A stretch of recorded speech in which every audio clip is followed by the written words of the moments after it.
అకర్మణ కత్తితేన సంతః కుపురుషం విదుః. ఆచరణ లేకుండా పని చేసి చూపించుకోకుండా మాటలు మాత్రమే చెప్పేవాడిని దుర్జనుడు అంటారు. మీ స్థానం, రాజ్యము శత్రువుల ఆధీనంలో ఉన్నాయి. వాటిని పొందటానికి ప్రయత్నించు. యుద్ధం చేయాలి అనుకున్న వాడికి ఇవి రెండే ప్రయోజనాలై ఉన్నాయి. కాబట్టి వాటి కోసమై పౌరుషాన్ని ప్రదర్శించు. యుద్ధం చెయ్యి. నువ్వు జూదంలో ఓడిపోయావు. ద్రౌపదిని సభలోకి ఈడిపించావు. మేమంతా ఈడిపించాం. తనను మగవాడిగా భావించుకునేవాడిలో కోపం కలిగించటానికి ఇది చాలు కదా. 12 సంవత్సరాలు రాజ్యం నుండి గంటివేయబడ్డావు. అడవిలో నివసించావు. సంవత్సర కాలం విరాటుడికి దాసుడే జీవించావు. కనుక యుద్ధంలో రాజ్యం కోల్పోవటం వల్ల ఏర్పడిన బాధను, వనవాసం వల్ల ఏర్పడిన కష్టాన్ని, ద్రౌపదికి జరిగిన అవమానాన్ని తలుచుకో. పౌరుషాన్ని చూపించు. నీ మగతనాన్ని చూపించు. అక్కడ ఉన్నావు కదా గృహిణులుగా, సగం మగం సగం ఆడే అన్నట్టుగా ఇప్పుడు మగతనాన్ని చూపించు. మేము మాటి మాటికి చెడు మాటలు పలుకుతూ ఉంటే నువ్వు కోపాన్ని ప్రదర్శించు. కోపమే పౌరుషం కదా, ఇది గుర్తుంచుకో. కోపమే బలం, వీర్యం, జ్ఞానం, యోగం, అస్త్రలాఘవం అయి ఉంది. ఇప్పుడే నువ్వు వాటిని ప్రదర్శించు. యుద్ధం చేయి. పురుషుడు అనిపించుకో. ఆయుధ పూజ జరిగింది. కురుక్షేత్రం బురద లేకుండా ఉంది. ఇప్పుడు గుర్రాలు చక్కగా ఉన్నాయి. సైనికులు చక్కగా ఉన్నారు. కృష్ణుడితో కలిసి వచ్చి రేపే యుద్ధానికి రా, యుద్ధం మొదలుపెట్టు. యుద్ధంలో భీష్ముడితో తలపడకుండానే నువ్వు అలా ప్రగల్భాలు పలకటం ఏమీ బాగాలేదు. అది కుంటివాడు గంధమాదన పర్వతం ఎక్కాలి అనుకున్నట్లుగా ఉంది. ఓ కుంతి కుమారా, ఎందుకు ప్రగల్భాలు పలుకుతావు? బడాయి మాటలు విడిచిపెట్టు. పురుషుడు అనిపించుకో. అణచరాని కర్ణుణ్ణి అణచలే లేదు కదా. బలవంతుడైన శల్యుణ్ణి పడగొట్టనే లేదు.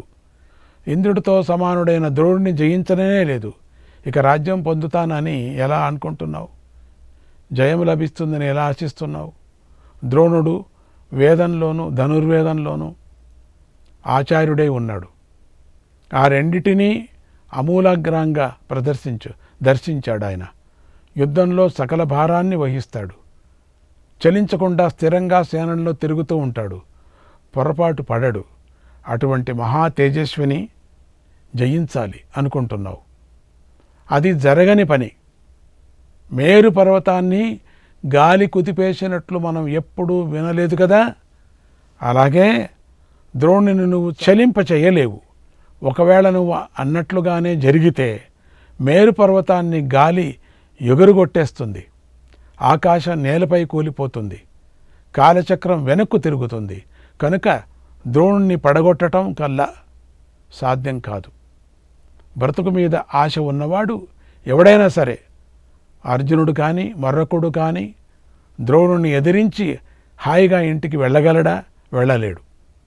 ఈ భీష్మ ద్రోణులు ఎవరినైనా చంపాలి అనుకుంటే దారుణమైన వారి అస్త్రం తాకుతుంది. జాగ్రత్త.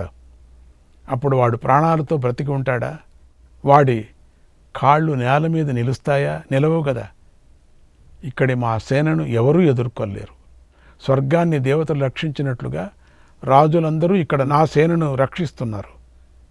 ఇంతటి సేనను నూతిలో కప్పలాగా నువ్వు తెలుసుకోలేకపోతున్నావు. 4 దిక్కులలో ఉన్న రాజులు నా సేనను రక్షిస్తున్నారు. కాంబోజులు, శకులు, కశులు, శాల్వులు, మత్స్యులు, కురుమధ్య దేశీయులు, ములేచ్ఛులు, పుళిందులు, ద్రావిడులు, ఆంధ్రులు, కాంచీదేశీయులు అందరూ నా సేనను రక్షిస్తున్నారు. వివిధ దేశీయులతో వృద్ధి చెంది ఉన్న నా సేన గంగా వేగంగా దాటటానికి సాధ్యం కాకుండా ఉంది. అంత గంగ వేగం ఎట్లుంటుందో అట్లా ఉంది. ఏనుగల గుంపు మధ్యలో ఉన్న నాతో నువ్వు యుద్ధం చేయాలనుకుంటున్నావు. అది నీ తెలివి తక్కువతనం, నీ అజ్ఞానం. నీవి అక్షయ తూణీరాలు. నీ రథాన్ని అగ్నిదేవుడు ఇచ్చాడు. నీ జెండా దివ్యమైనదని మాకు తెలుసు. నువ్వు గొప్పలు చెప్పడం ఆపు.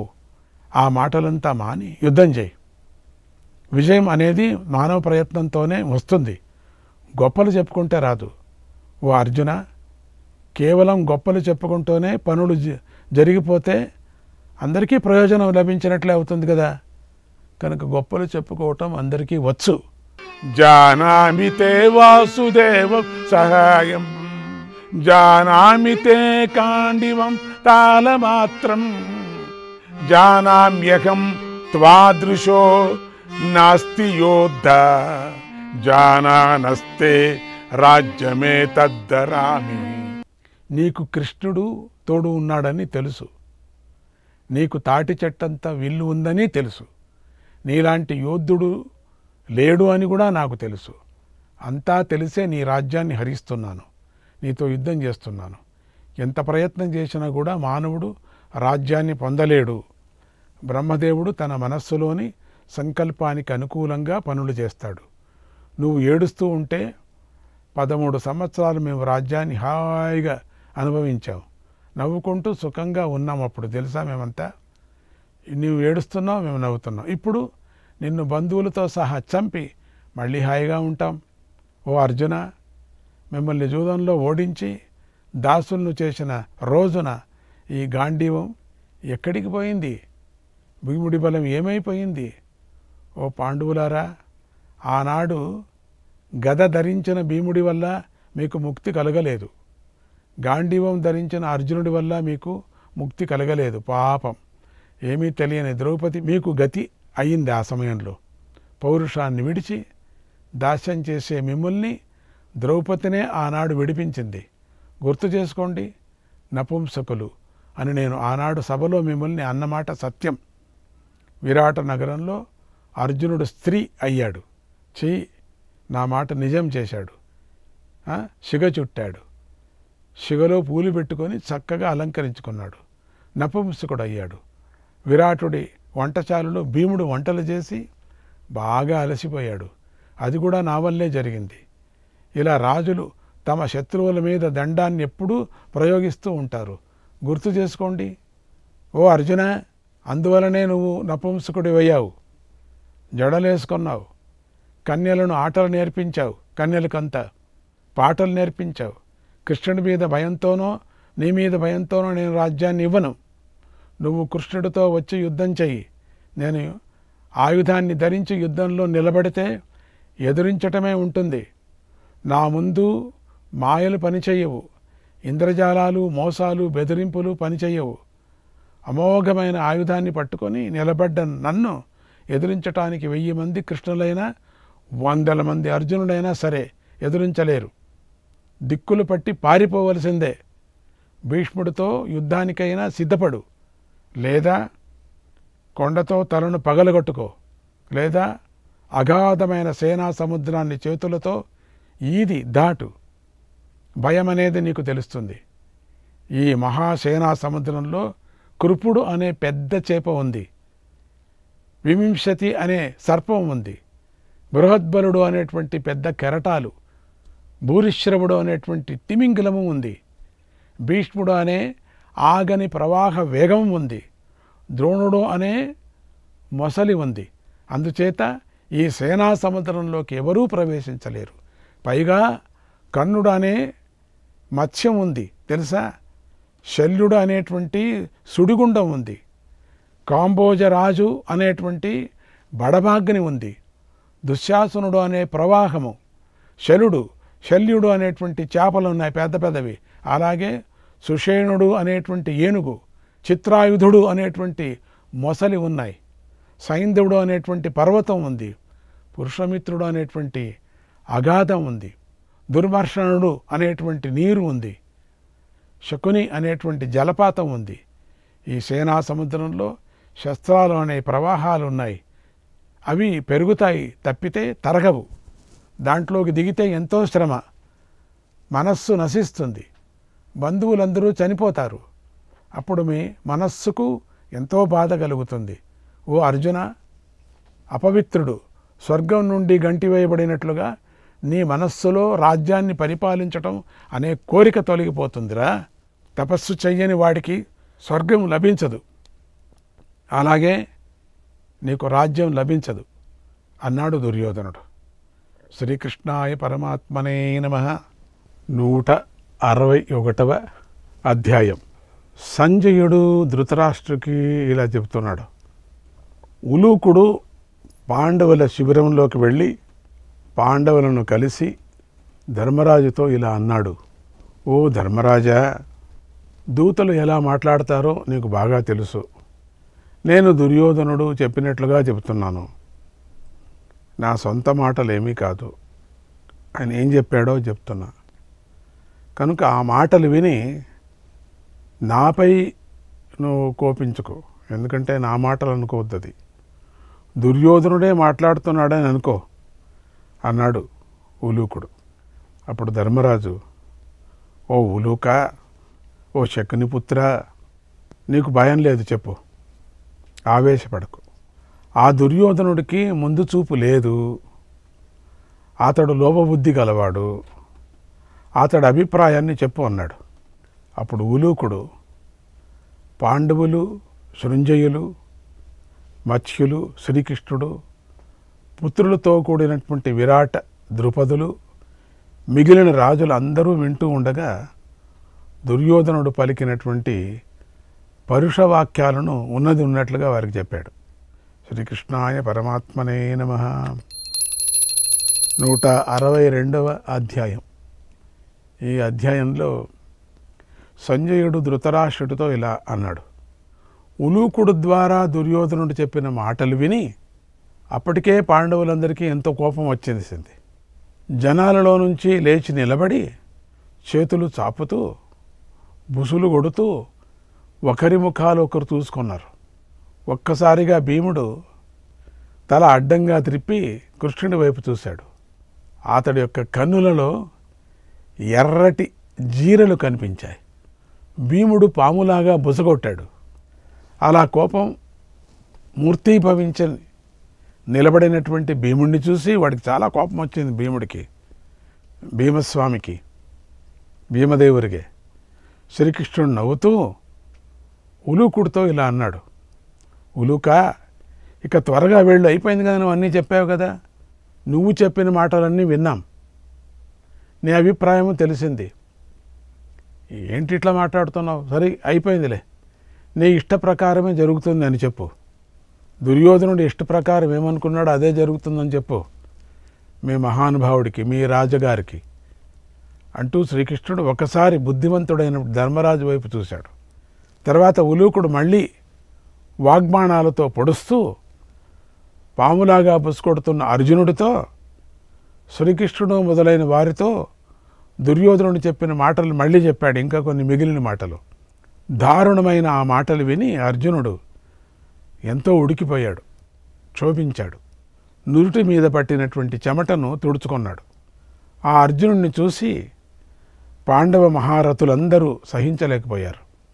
మహాత్ములైన వాళ్ళిద్దరిని, కృష్ణార్జునులను నిందించటాన్ని విని పురుష శ్రేష్ఠులందరూ కోపంతో మండిపోయారు. వాళ్ళిద్దరిని కృష్ణార్జునులు ఇంతగా నింద చేశాడే అని. దృష్టద్యుమ్నుడు, శిఖండి, సాత్యకి, 5 కేకేయ రాజులు, ఘటోత్కచుడు, ఉపపాండవులు, అభిమన్యుడు, దృష్టకేతువు, భీమసేనుడు, నకుల సహదేవులు, వీరందరూ కూడా ఎర్రని కళ్ళతో పళ్ళు పటపటా కొరుకుతూ ఎంతో కోపంతో ఒక్కసారిగా ఆసనాల మీద నుండి పైకి లేచారు. ఆ రాజుల మనోభావాలను తెలిసినటువంటి భీముడు వెంటనే కోపంతో మండిపోయాడు. కళ్ళు పెద్దవి చేశాడు, దంతాలు పటపటా కొరికాడు. అరచేతులు పిండుతూ ఉలూకుడితో ఇలా అన్నాడు. ఏ మూర్ఖ, ఏ ఉలూక, మూర్ఖ, మమ్మల్ని అంతా కూడా మీరు అశక్తులు అనుకొని నీకు దుర్యోధనుడు చెప్పిన మాటలను మేము విన్నాం. ఇప్పుడు నేను చెబుతున్న మాటలు విను. రాజులందరి మధ్యలో కర్ణుడు, నీ తండ్రి అయినటువంటి శకుని వింటూ ఉండగా నా మాటలు నువ్వు దుర్యోధనుడికి చెప్పు. ఓ దురాచారా అని చెప్పు. మా పెద్దన్న గారికి ఎప్పుడూ ప్రీతి కలిగించాలనే మేము నువ్వు చేసిన పనులన్నిటినీ సహించాము. ముందు నువ్వు అది తెలుసుకో.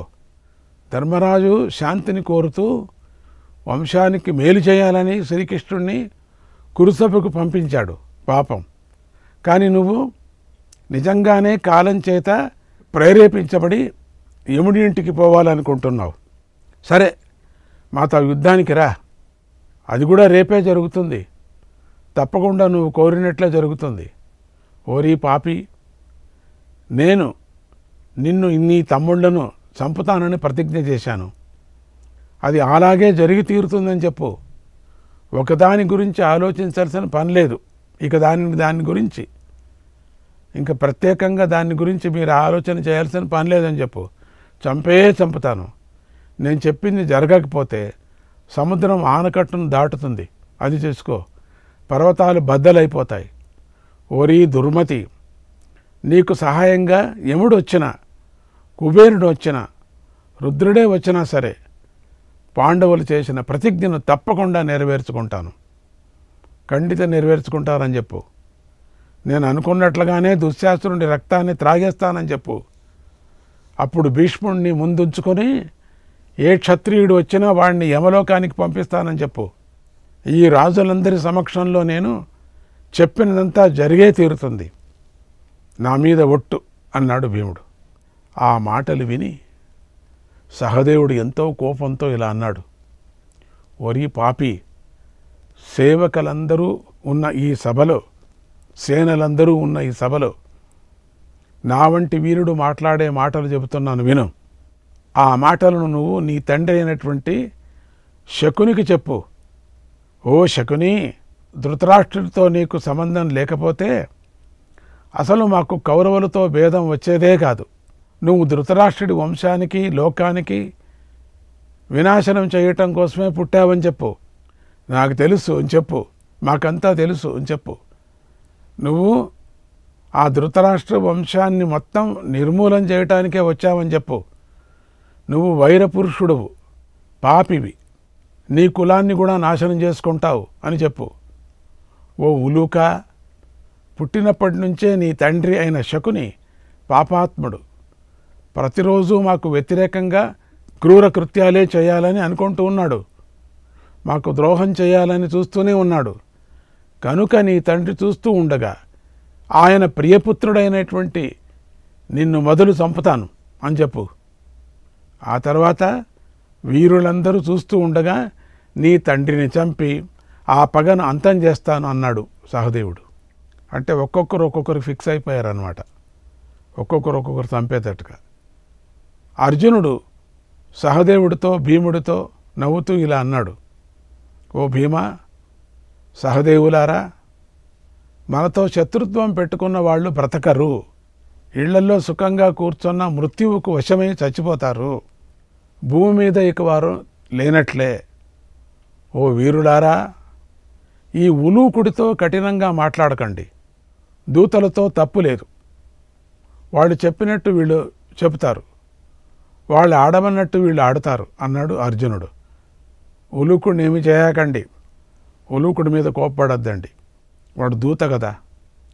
తర్వాత అర్జునుడు, ధృష్టద్యుమ్నుడు మొదలైనటువంటి వీరులతో ఇలా అన్నాడు. ఓ వీరులారా, పాపి అయినటువంటి దుర్యోధనుడు మాటలు మీరందరూ విన్నారు కదా. ముఖ్యంగా నన్ను, కృష్ణుడిని నిందించడాన్ని మీరు విన్నారు కదా. మీరందరూ మాకు మేలు చేయాలని సిద్ధమయ్యారు. కృష్ణుడి ప్రభావం చేత, మీ అందరి ప్రయత్నం చేత నేను లోకంలోని రాజులను ఎవరిని కూడా లెక్క చేయను, వదిలిపెట్టను. మీ అనుమతితో ఉలూకుడికి, వాటి ద్వారా సుయోధనుడికి చెప్పవలసిన గట్టి సమాధానం చెప్తాను. వీడు పేలిన మాటలకు రేపు గాంధీవంతో సమాధానం చెప్తాను. వట్టి మాటలు చెబితే నపుంసకులు అనుకుంటారు అన్నాడు అర్జునుడు. ఆ మాటలు విని రాజులందరూ అర్జునుడిని మెచ్చుకున్నారు. ఆ సమాధానం అందరికీ ఆశ్చర్యాన్ని కూడా కలిగించింది. తర్వాత ధర్మరాజు వారందరినీ కూడా వారి వారి గౌరవాలకు, వయస్సుకు తగినట్లుగా శాంతపరిచాడు. శ్రీకృష్ణాయ పరమాత్మనే నమః.